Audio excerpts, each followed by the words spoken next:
ഈശോ മിശിഹായിക്ക് സ്തുതിയായിരിക്കട്ടെ. യേശുവിന് വഴിയൊരുക്കുവാൻ വന്നവനാണ് സ്നാപക യോഹന്നാൻ.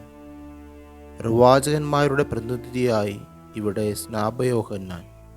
എന്നാൽ ഈശോ പറയുന്നത് അവർ അവനെ മനസ്സിലാക്കിയില്ല. തങ്ങൾക്കിഷ്ടമുള്ളതെല്ലാം അവർ അവനോട് ചെയ്തു. അതേ പ്രിയപ്പെട്ടവരെ, സത്യത്തിന് വേണ്ടി പ്രവർത്തിച്ചപ്പോൾ, നിലകൊണ്ടപ്പോൾ സ്നാപക യോഹന്നാന് നഷ്ടമായത് സ്വന്തം തല തന്നെയായിരുന്നു. അതുപോലെ മനുഷ്യപുത്രനായ ഈശോയും തനിക്കും ഇത്തരത്തിലുള്ള പീഡകൾ ഏൽക്കപ്പെടും എന്ന് പ്രഖ്യാപിക്കുന്നു. അതിനാൽ തിരിച്ചറിവ് നൽകുന്ന നല്ല പാഠങ്ങൾ ഉൾക്കൊള്ളാം, നന്മയിൽ തുടർന്നും ജീവിക്കാം. ദൈവം നമ്മളെല്ലാവരെയും സമൃദ്ധമായിട്ട് അനുഗ്രഹിക്കട്ടെ.